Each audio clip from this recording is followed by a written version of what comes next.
রবিবারের রোমাঞ্চ কিছু গল্প নিয়ে আমাদের আয়োজন রোমহর্ষ রবিবার। আমাদের প্রয়াস গল্প শুনিয়ে কিছু জানা অজানা গল্পের মুহূর্তগুলি আবার জাগরিত করা। আজ শুনতে যাচ্ছেন সত্যজিৎ রায়ের ছোট গল্প থেকে বাছাই করা নরিশ সাহেবের বাংলো। তারিণী খুড়োকে ঘিরে আমরা 5 বন্ধু বসেছি। বাদলা দিন, সন্ধে হব।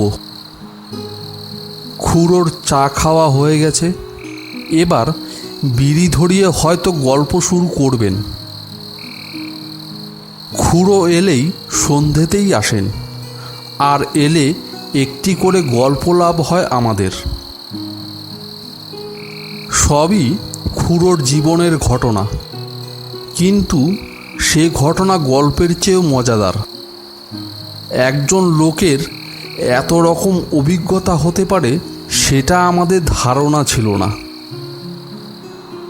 খুড়ো বললেন, আমি যে সব সময় চাকরির ধান্দায় দেশ বিদেশে ঘুরেছি তা নয়, মাঝে মাঝে রোজগারের উপর বিতৃষ্ণা এসে যায়, তখন ঘুরি কেবল ভ্রমণের নেশায়। নতুন জায়গা দেখার শখ আমার ছেলেবেলা থেকেই। সেইভাবেই একবার গিয়ে পড়েছিলাম ছোটনাগপুর। ও অঞ্চলটা তখনও দেখা হয়নি, আর ওখানেই ঘটে এক আশ্চর্য ঘটনা। সেই গল্পই আজ তোদের বলবো। আমি তখন হাজারিবাগে একটা হোটেলে আছি, নাম ডিলাক্স হোটেল, কিন্তু ব্যবস্থা চলনসইয়ের বেশি নয়। তাতে কিছু এসে যায় না, কারণ ব্যক্তিগত স্বাচ্ছন্দ্যটাকে আমি কখনো উঁচু স্থান দেই না। নানান অবস্থার সঙ্গে নিজেকে মানিয়ে নেওয়াটা আমার অভ্যেস। হাজারিবাগে কাউকে চিনি না, সেটা আরও ভালো লাগছে, কারণ মাঝে মাঝে একটা অবস্থা আসে যখন প্যাচাল পাড়তে একদম ভালো লাগে না। চুপচাপ একা একা বিছানায় শুয়ে কল্পনা স্রোতে নিজেকে ভাসিয়ে দিতে ইচ্ছে করে। তবে এটাও ঠিক যে ভারতবর্ষে এমন জায়গা নেই যেখানে বাঙালি নেই। বিশেষ করে হাজারিবাগে তো বিস্তর বাঙালি। তাদের মধ্যে এক আধজনের সঙ্গে যে আলাপ হয়ে যাবে তাতে আর আশ্চর্য কি। যার সঙ্গে প্রথম আলাপ হলো তার নাম অর্ধেন্দু বসু। ইনি ইতিহাসের লোক। পাবনার একটা জমিদার বংশ, হালদার বংশ নিয়ে পড়াশোনা করছেন। ইচ্ছে আছে বই লেখার। এই বংশে নাকি অনেক বাঘা বাঘা চরিত্রের পরিচয় মেলে। এদেরই এক আদিপুরুষ নাম রামগতি হালদার। রামমোহনের নাকি খুব কাছের লোক ছিলেন। তাছাড়া এর পরেও বেশ কিছু সমাজ সংস্কারক নির্ভীক চরিত্রের পরিচয় নাকি এ বংশে মেলে। আমি ভদ্রলোককে জিজ্ঞাসা করলাম, এই পরিবার সম্বন্ধে লিখতে আপনার হাজারিবাগে আসতে হলো কেন? ভদ্রলোক বললেন, 19বিংশ শতাব্দীর মাঝামাঝি এই পরিবারে একজন নাকি হাজারিবাগে এসে বাড়ি করেন। সে ছুটি কাটানোর জন্য না অন্য কোনো কারণে সেটা এখনো বুঝতে পারিনি। এই বিশেষ ব্যক্তিটির নাম ছিল মহেশ হালদার। মহেশ হালদার অবধি আমি হালদার বংশের ইতিহাস পাচ্ছি, যদিও এর সম্বন্ধেও অনেক কিছু জানতে বাকি আছে। এরপরে সব যেন কেমন ব্ল্যাক। আমি জিজ্ঞাসা করলাম, এর হাজারিবাগের বাড়িটা আপনি দেখেছেন? অর্ধেন্দুবাবু বললেন, দেখেছি, কিন্তু সেখানেও এক রহস্য। এই বাড়িটাকে এখানকার সকলেই উল্লেখ করে নরিশ সাহেবের বাংলো বলে, অথচ মহেশ হালদার যে বিয়ে করেছিল সে খবরটা আমি পেয়েছি, কিন্তু মহেশ হালদারের পরেও বংশরাজ্যে কী হলো সে খবর পাইনি। সম্ভবত মহেশবাবু নরিশ সাহেবকে বাংলোটা বিক্রি করে দেন কোনো কারণে। কলকাতায় তার আর কোনো বংশধর নেই? আমি জিজ্ঞাসা করলাম।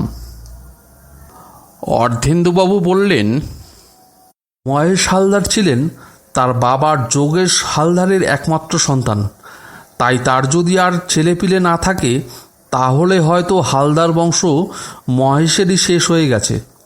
প্রশাখা আর কোথাও আছে কি না জানা নেই, আমি শুধু শাখাতেই ইন্টারেস্টেড। এই বংশ সম্বন্ধে খবর দিতে পারে এমন কোনো লোকের সন্ধান পাননি হাজারিবাগে? এখানে এক ভদ্রলোক আছেন, আজন্ম এখানেই বাস। তার বয়স 90, নাম কালীকিঙ্কর বাড়ুজ্যে। একবার ভাবছিলাম তার কাছে গিয়ে জিজ্ঞাসা করব। তা চলুন না, আজ বিকেলেই যাওয়া যাক। কালীকিঙ্কর বাবুকে সকলেই চেনেন, তাই তার বাড়ি বার করতেও অসুবিধা হলো না। গিয়ে শুনি ভদ্রলোক বৈকালিক ভ্রমণে বেরিয়েছেন। বুঝে দেখো কীরকম স্বাস্থ্য, 90 বছরেও বিকেলে হাঁটা চাই। আমরা একটু অপেক্ষা করতেই ভদ্রলোক এসে পড়লেন। আমরা নিজেদের পরিচয় দিলাম।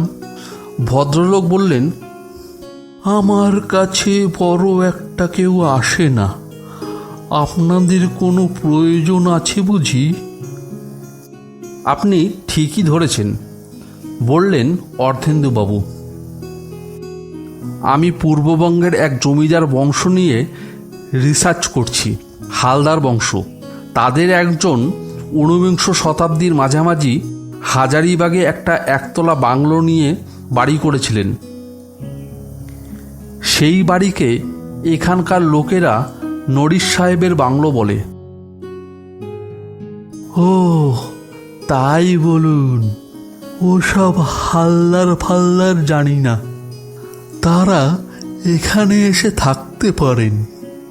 আমার যখন 7 কি 8 বছর বয়স, তখন আমি নরিশ সাহেবকে দেখেছি ঘোড়ায় চড়ে বেড়াতে যেত। আমায় দেখে মাথা হেট করে গুড আফটারনুন বলতেন। তবে তার শেষটা জানেন তো? আমরা দুজনেই মাথা নেড়ে বললাম, জানি না। ভদ্রলোক আত্মহত্যা করেন, বললেন কালীকিঙ্কর বাবু। কারণ জানা যায়নি। লোকে বলে বাড়িটা নাকি হানা বাড়ি। সাহেবদের ভূত দেখা যায় এখনো। আমি অবশ্য দেখিনি। খুব জবরদস্ত সাহেব ছিলেন নরিশ সাহেব। তার বাড়িটা কোথায় গেলে দেখা যায় বলতে পারেন? বাড়ি তো এই কাছেই। কালীকিঙ্কর বাবু আমাদের রাস্তা বাতলে দিলেন। আমরা দুজনে তাকে ধন্যবাদ জানিয়ে উঠে পড়লাম। রাস্তায় বেরিয়ে এসে অর্ধেন্দুবাবুকে বললাম, আপনি এতদিন সে বাড়ি দেখেননি? ভদ্রলোক বললেন, দেখেছি বই কি, কিন্তু লোকে ঠিক বলছে কি না একবার যাচাই করে নিলাম। তিনি যা বলবেন সে তো আর ভুল বলবেন না। আমারও যে বাড়িটা দেখার জন্য কৌতূহল হচ্ছে। আসুন না, দেখিয়ে দিচ্ছি। মাথায় টালি বসানো ঢালু ছাতাওয়ালা বাড়ি, বাংলোই বলা চলে। যেমন হাজারিবাগে আরও দেখা যায়। টালির অধিকাংশই অবশ্য খসে গিয়ে ছাদ ফাঁকা হয়ে গেছে। চারিদিকে পাঁচিল দিয়ে ঘেরা 4-5 বিঘে জমির উপর জীর্ণ অবস্থায় দাঁড়িয়ে আছে বাংলোটা। কেউ থাকে না সেখানে, তবে কবে শেষ ছিল তাও কেউ বলতে পারে না।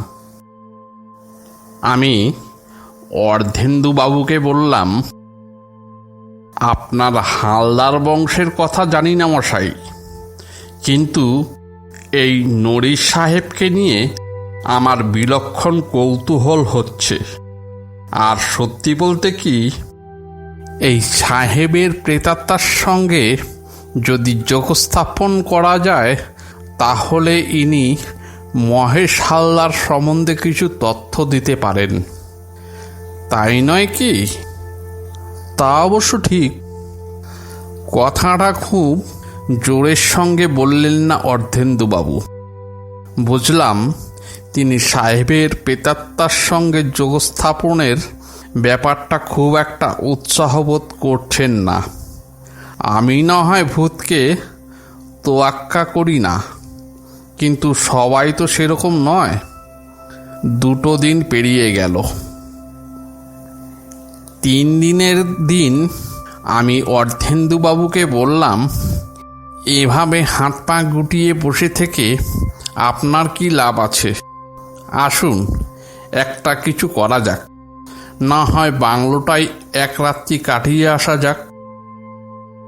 অর্ধেন্দুবাবু একটু চুপ থেকে বললেন, এখানে বাঙালিদের একটা আড্ডা আছে শশী ডাক্তারের বাড়িতে। আমি কাল সেখানে গিয়েছিলাম। তারা বলল, নরিশ সাহেবের বাংলোকে হানাবাড়ি বলা হলেও এখনো পর্যন্ত কেউ কোনো ভূতের সাক্ষাৎ পায়নি। তবে ওই আড্ডাতে উৎপলবাবু বলে এক নিরীহ গোছের ভদ্রলোক ছিলেন।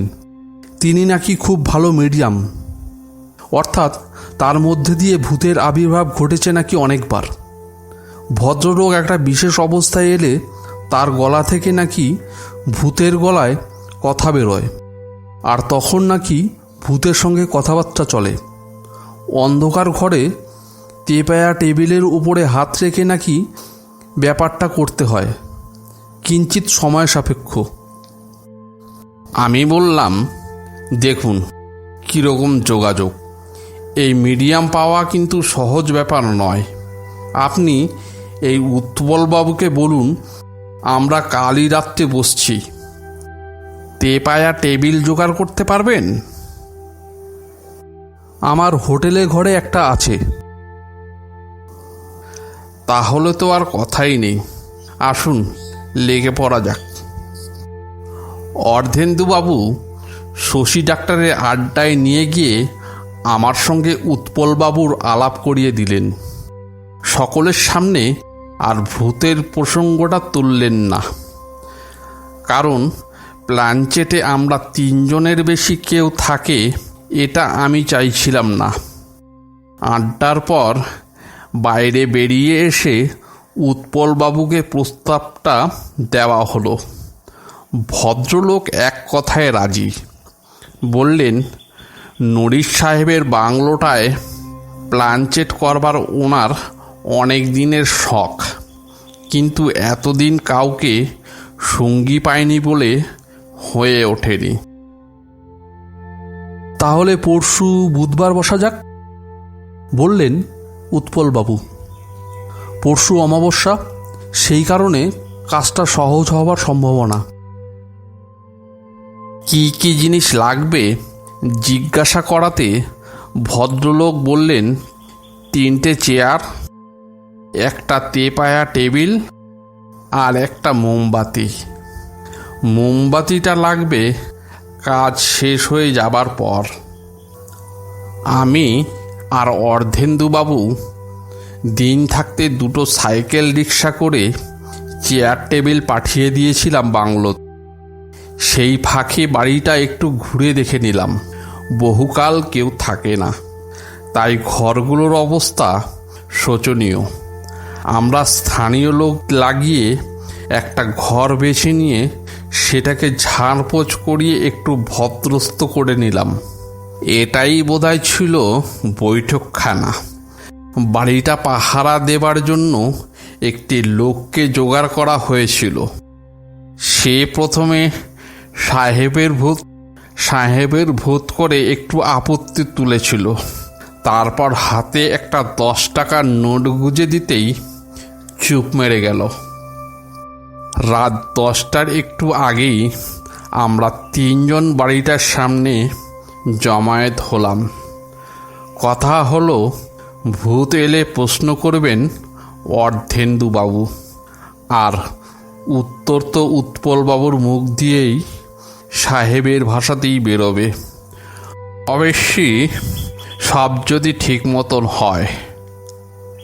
অর্ধেন্দুবাবু ইংরেজিটা মোটামুটি ভালোই বলেন, সেদিক দিয়ে সুবিধেও আছে। উৎপলবাবুকে দেখলাম সঙ্গ করে একটা কৌটো এনেছেন। জিজ্ঞাসা করতে বললেন ওতে কর্পূর আছে, প্ল্যানচেটের ব্যাপারে খুব সাহায্য করে। মোমবাতির আলোয় সব তোড়জোড় হলো। তিনজনে তেপায়া টেবিলের তিন দিকে বসে টেবিলের উপর হাত উপর করে রাখলাম। তারপর বাতি নিভিয়ে চোখ বন্ধ করে সাহেবের চিন্তায় মগ্ন হলাম। গাছপালায় ঘেরা বাংলো, বাইরে বাতাস দিচ্ছে, তার ফলে মাঝে মাঝে পাথার শো শো শব্দ পাচ্ছি। কিছুক্ষণ পরে বোধহয় বাতাস থেমে যাওয়ায় আর কোনো শব্দ পাওয়া গেল না। অমাবস্যার রাত, তার উপরে আকাশে মেঘ, রাস্তার আলোও নেই যে জানলা দিয়ে ঢুকবে, তাই ঘরের ভিতর দুর্ভেদ্য অন্ধকার। কতক্ষণ এভাবে ছিলাম জানি না। হঠাৎ অনুভব করলাম টেবিলটা মৃদু মৃদু নড়ছে। সেটা একটু বেড়ে যাওয়ায় খটখট শব্দ শুরু হলো। আমি জানি এ ধরনের প্ল্যানচেটে সেটা ভূত নামার লক্ষণ। আমরা টেবিলের ওপর থেকে হাত সরাচ্ছি না, কিন্তু বেশ বুঝতে পারছি হাত আর অনড় নেই। টেবিলের সঙ্গে সঙ্গে উঠছে নামছে। আহ! শব্দটা উৎপলবাবুর গলা থেকে বেরোলো। আগে থেকেই অর্ধেন্দুবাবুকে বলা ছিল। উনি কাপা গলায় প্রশ্ন করলেন, ইজ এনিওয়ান হিয়ার? উৎপলবাবুর মুখ থেকে সম্পূর্ণ সাহেবী গলায় উত্তর এলো, yes. Who is it? My name is Naresh. বাকি কথাটা ইংরেজিতেই হলো, এবং নরিশ সাহেবের ইংরেজি যাকে বলে বেশ চোস্ত ইংরেজি। আমি কথোপকথনটা মোটামুটি বাংলাতেই বলছি। অর্ধেন্দুবাবু বললেন, এই বাংলো কি তোমার বাসস্থান ছিল? ইয়েস। তুমি কি করতে হাজারিবাগে? আমার অভ্রের খনি ছিল। ঘরে আরও সাহেব ছিল? ইয়েস। অভ্রের খনির মালিকের একটা ক্লাব ছিল, ভিক্টোরিয়া ক্লাব। আমরা সেই ক্লাবের সভ্য ছিলাম। এই বাড়িতে তোমার আগে হালদার বলে একজন ছিলেন? হ্যাঁ, ছিলেন। তিনি কি এ বাড়ি তোমাকে দিয়ে যান? হ্যাঁ। তারপর তিনি কোথায় যান? কলকাতায়। সেখানেই তার মৃত্যু হয়। তুমি কি আত্মহত্যা করেছিলে? উত্তর আসতে একটু সময় লাগলো। হ্যাঁ। কিভাবে? রিভলভার দিয়ে মাথায় গুলি মেরে। কেন? আমার আর বাঁচার ইচ্ছা ছিল না। বুঝেছি, কিন্তু এমন মনের ভাব হলো কেন? আজ এই পর্যন্তই থাক, আমার বড় ক্লান্ত লাগছে। বুঝতে পারলাম উৎপল বাবুরই আসলে ক্লান্তি লাগছে। আমি লাইটার দিয়ে মোমবাতিটা জ্বালিয়ে দিলাম। উৎপলবাবুর মাথা হেঁট হয়ে বুকের উপর নুইয়ে পড়েছে। কাঁধ ধরে ঝাঁকুনি দিতে তার জ্ঞান আবার ফিরে এলো। মাথাটা ঝাড়া দিয়ে হঠাৎ নিজের গলায় প্রশ্ন করলেন, কেমন হলো? খুব ভালো বললেন অর্ধেন্দুবাবু। বোঝাই যাচ্ছে মহেশ হালদার এখানকার পাট উঠিয়ে দিয়ে বাংলোটা নরিশ সাহেবকে বিক্রি করে কলকাতায় চলে যান, আর সেখানেই তার মৃত্যু হয়। অর্থাৎ যদ্দূর মনে হলো হালদার বংশের ওখানেই শেষ। অনেক ধন্যবাদ উৎপলবাবু। আমার কিন্তু মনে একটা খটকা লেগেছে, যেটা আমাকে ভাবিয়ে তুলল। নরিশ সাহেবের মৃত্যুর কারণটা ঠিক পরিষ্কার হলো না। আমার এখন হালদারের চেয়ে নরিশের উপরেই ঝোঁকটা বেশি। অবশ্যই উৎপলবাবুকে যা যা প্রশ্ন করা হয়েছে তার উত্তরটা তিনি ঠিকভাবেই দিয়েছেন। আমি রাত্রে অনেকক্ষণ ধরে এই ব্যাপারটা নিয়ে ভাবলাম। তারপর সকালে উঠে অর্ধেন্দুবাবুর হোটেলে গিয়ে সোজাসুজি বললাম যে আমি আরও একবার প্ল্যানচেট করতে চাই এবং এবার প্রশ্নগুলি আমি করব। অর্ধেন্দুবাবু বললেন, আমার আপত্তি নেই, তবে আপনি হালদার বংশ সম্বন্ধে আর কি নতুন তথ্য জানার আশা করছেন তা জানি না। আমি বললাম, সত্যি বলতে কি, আমি নরিশ সম্বন্ধে আরও কিছু জানতে চাই। লোকটিকে বেশ ইন্টারেস্টিং বলে মনে হলো। উৎপলবাবু আমাদের প্রস্তাবে রাজি হয়ে গেলেন। আমরা আবার 10টার সময় সাহেবের বাংলোয় জমায়েত হলাম। আমি উৎপলবাবুকে ঠাট্টা করে বললাম, আজ তো অমাবস্যা নয়, প্ল্যানচেট ঠিক মতন হবে তো? উৎপলবাবু বললেন, মনে তো হয়। ওই ভদ্রলোকের আত্মা বেশ সহজেই ধরা দেয়। অর্ধেন্দুবাবু বললেন, আমি সবই বরদাস্ত করতে পারি, কিন্তু আপনার গলা দিয়ে যখন অন্য লোকের স্বর বেরোয় তখন মেরুদণ্ডটা কেমন যেন শিরশির করে। আমরা 10:15 মধ্যে তৈরি হয়ে নিলাম। 15 মিনিটের মধ্যেই টেবিল নড়া আর উৎপলবাবুর গলা থেকে শব্দ শুনে বুঝলাম যে প্রেতাত্মা হাজির। এবার আমি প্রশ্ন করলাম, ইজ এনিবডি হিয়ার? কণ্ঠস্বরে উত্তর হলো, yes. Are you mister Norris? Yes. Mister Norris, তোমাকে দুবার বিরক্ত করবার জন্য ক্ষমা চাইছি, কিন্তু কাল একটা প্রশ্ন ঠিক জবাব মেলেনি, তাই আবার তোমাকে ডাকলাম। কি প্রশ্ন?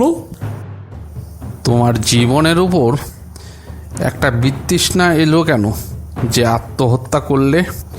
একটুক্ষণ কোনো কথা নেই। তারপর ইংরেজিতে উত্তর এলো, আমাকে প্রচণ্ডভাবে অপমান করা হয়েছিল। কে করেছিল সেই অপমান? Major Thomson. ঘটনাটা কোথায় হয়? আমাদের ক্লাবে। কিন্তু অপমানের কারণটা কি? তাহলে অনেক কথাই বলতে হয়। বলুন, আমরা শুনতেই এসেছি। আমি একটা বেয়ারাকে একদিন হিন্দিতে একটা কথা বলেছিলাম, সেটা মেজর টমসন শুনে ফেলেছিলেন। তাতে কি হলো? তাতে তিনি বুঝে ফেলেছিলেন আমি সাহেব নই। আপনি সাহেব নন? না, তবে আমার চেহারায় সাহেবদের সঙ্গে কোনো পার্থক্য ছিল না। আমার চুলগুলো ছিল কটা, চোখ ছিল নীল, আর গায়ের রং সাহেবদের মতন ফর্সা। আমি মিশনারি স্কুলে পাদ্রীদের কাছে ইংরেজি শিখেছিলাম। সেই ইংরেজিটা শুনেই আমার চেহারা দেখে কারোর বোঝার সাধ্য ছিল না যে আমি সাহেব নই। আমাদের ক্লাবে ভারতীয়দের প্রবেশ নিষিদ্ধ ছিল, কিন্তু আমি নরিশ নাম নিয়ে ক্লাবে ঢুকতে পেরেছিলাম। তাই ক্লাবে আমি 3.5 বছর মেম্বার ছিলাম। তারপর টমসনের কাছে ধরা পড়ে গেলাম। সে সকলের সামনে আমাকে নেটিভ বলে ক্লাব থেকে লাথি মেরে বার করে দেয়। আসলে তুমি কি ছিলে? আমি ছিলাম বাঙালি, আমার নাম ছিল নরেশ। নরেশ থেকে নরিশ। আমি হঠাৎ যেন চোখের সামনে একটা আলো দেখতে পেলাম। বললাম, তুমি কি মহেশ হালদারের কোনো আত্মীয় ছিলে? আমি ছিলাম মহেশ হালদারের একমাত্র ছেলে। বাবা তার অভ্রের খনির ভার আমার উপরেই দিয়ে কলকাতায় চলে যান। সেখানেই তার মৃত্যু হয়। আমি বিয়ে করিনি।